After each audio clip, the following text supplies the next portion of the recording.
de la imitación de Cristo y menosprecio del mundo, por Tomás de Kempis, traducido al español por el padre Juan Eusebio Nierenberg, sacerdote jesuita. Introducción.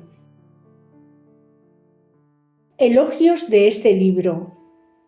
Este libro ha sido siempre tan usado de varones santos que Pío V, San Carlos Borromeo y el cardenal Bellarmino lo tuvieron por continuo compañero.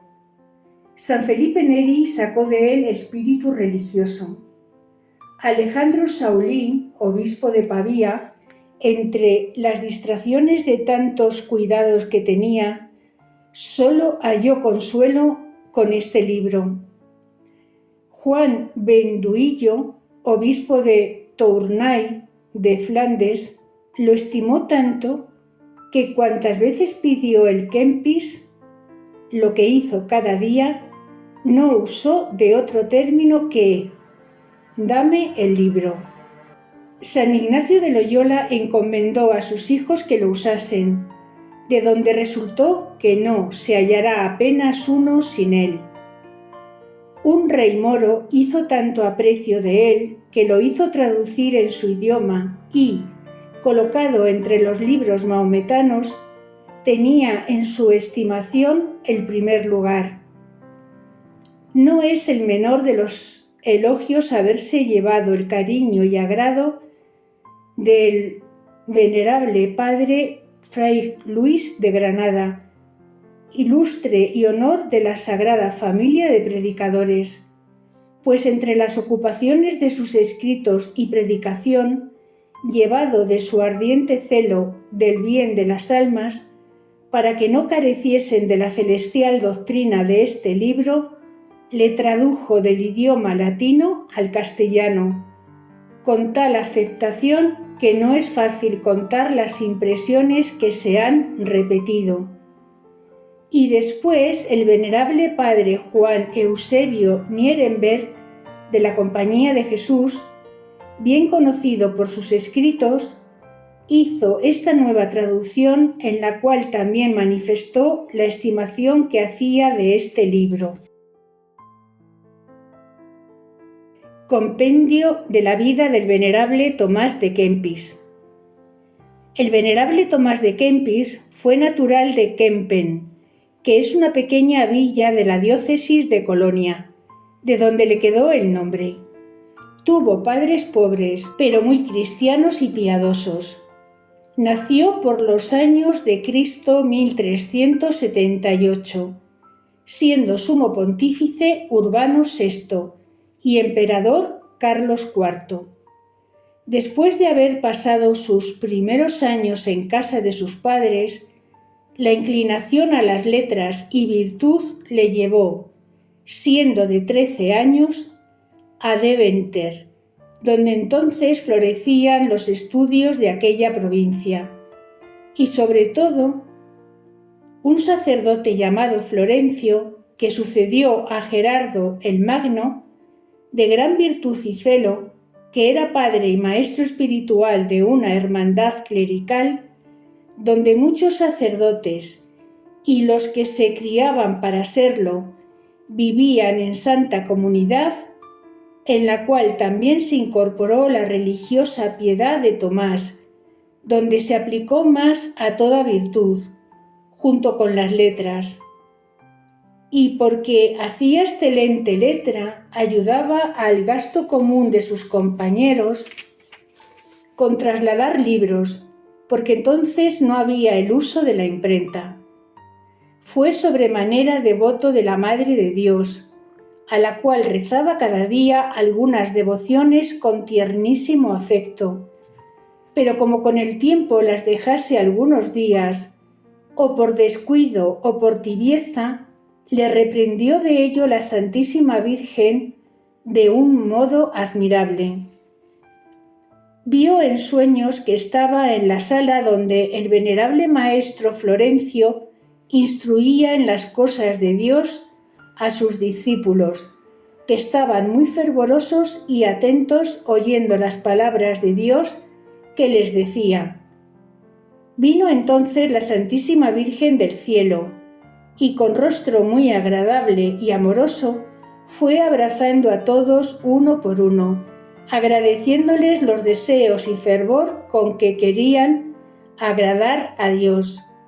Esperaba Tomás que había de gozar de semejante regalo, mas llegando donde estaba, se puso la Santísima Virgen muy severa, y con rostro enojado le dijo: «No mereces tú que te haga este favor, pues te has entibiado en mi servicio y dejado las devociones que hacías, con que me agradabas». Con esta reprensión volvió en sí Tomás, deshecho en sollozos y lágrimas, tan arrepentido de lo pasado que no hubo de allí en adelante día de su vida en que no cumpliese con sus devociones. Después de haber estado algunos años en la Santa Escuela de Florencio, se acogió con su ayuda y consejo a la de la religión, siendo admitido en la de los canónigos regulares de San Agustín, por su mismo hermano llamado Juan, que era entonces superior del monasterio del Monte de Santa Inés, que está muy cerca de la ciudad de Subol. Con tan gran gozo de entrambos, que cantaron devotísimamente aquello del Salmo: «Quam bonum et quam incundum habitare fraters in unum». Allí estuvo 5 años con su vestido ordinario, ejercitándose en obras de piedad y humildad, hasta que en el 6º recibió el hábito de canónigo, y en el 7º hizo profesión de aquella religiosa vida. Pasmaba a todos la vida de Tomás y su singular devoción. En el coro, cuando cantaba los salmos, estaba todo elevado en Dios, y tan arrobado que parecía que solo con las puntas de los dedos de los pies tocaba al suelo, y sin arrimarse en ninguna parte. Era el primero en el coro, y salía el postrero, teniendo todas sus delicias con Dios. Decían que el bocado más sabroso para el venerable Tomás eran las palabras de algún salmo, y él decía que era así, porque ese era su mayor regalo. En las conversaciones, cuando se trataba de Dios, estaba muy sazonado, devoto y elocuente, pero en tratándose de cosas de la tierra, luego enmudecía. Hacía sermones y pláticas muy devotas, concurriendo a oírle mucha gente de lejos, y su aposento era muy frecuentado de personas que deseaban irse al cielo, para que él las dirigiese y les hablase de Dios. Sus delicias eran el trato con Dios, la oración y los libros santos. Sus tribulaciones y trabajos los aliviaba delante de una cruz que tenía en la pared de su aposento, y al demonio, que algunas veces le quería aterrar visiblemente, le ahuyentaba con el nombre de Jesús, del cual fue devotísimo, principalmente desde que le sucedió este caso, según lo refiere el padre Juan Mayor en el Espejo de los Ejemplos.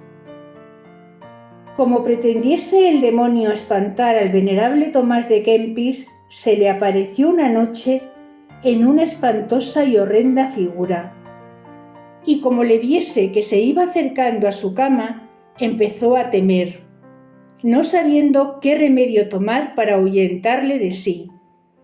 Pero, inspirado de Dios, comenzó a repetir, temblándole la voz con el gran temor que le había causado tan formidable figura, la salutación angélica.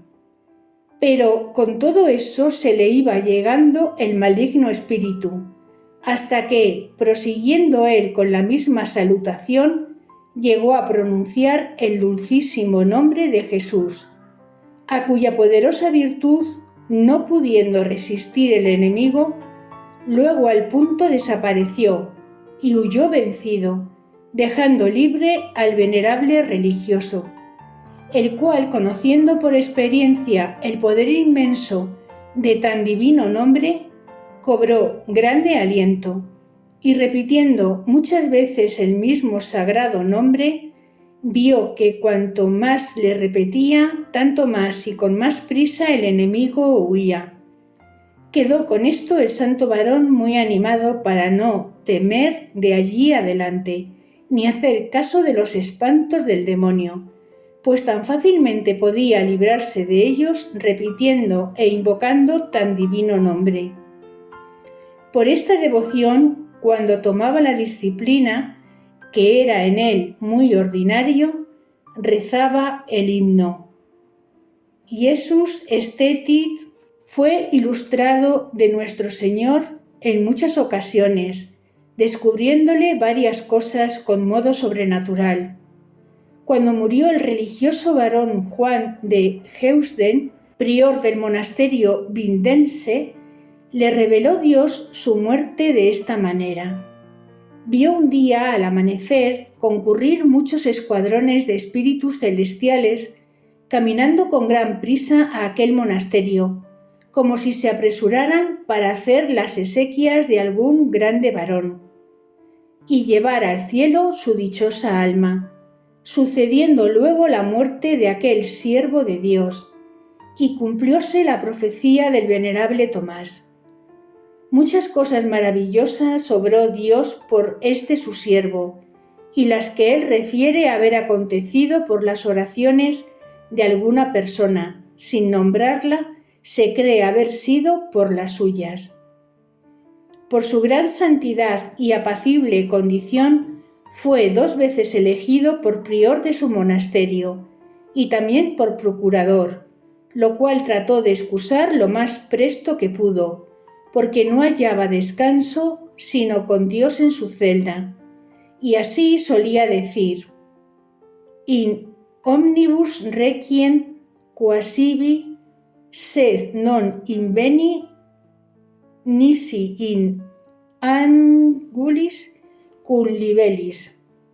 En todas las cosas busqué descanso, mas no le hallé sino en mi rincón con mis libritos. Estando algunas veces hablando con los hombres, le venía también tal ímpetu de devoción que le era necesario retirarse luego a su celda, donde derramaba muchas lágrimas, con grande dulzura y ternura de su alma. Y en esta santa vida se ejercitó en virtudes 60 años, en aquel monte de Santa Inés, hasta que le llamó el Señor para el monte eterno, que había visto de lejos y deseado tantas veces su bendita alma, la cual, dejando la morada del cuerpo terreno, pasó al celestial tabernáculo de la eternidad. Murió de 92 años de edad, y del nacimiento de Cristo 1471, día 8 de las calendas de agosto. La estatura de su cuerpo fue menos que mediana, pero de buena disposición. Era de color vivo, aunque moreno el rostro. La mirada de sus ojos era agudísima, como leemos que la tenía Moisés, de modo que, siendo de tan larga edad, nunca usó de anteojos, porque siempre tuvo la vista clara, y él lo fue a todos en su tiempo, y en los presentes y en los venideros, para sus devotísimos escritos. Nota: este libro contiene 4 libros. El libro primero, Avisos provechosos para la vida espiritual, contiene 25 capítulos. El libro segundo, Avisos para la dirección interior, contiene 12 capítulos. El libro tercero, de la consolación interior, contiene 59 capítulos. Y el libro cuarto del Santísimo Sacramento contiene 18 capítulos.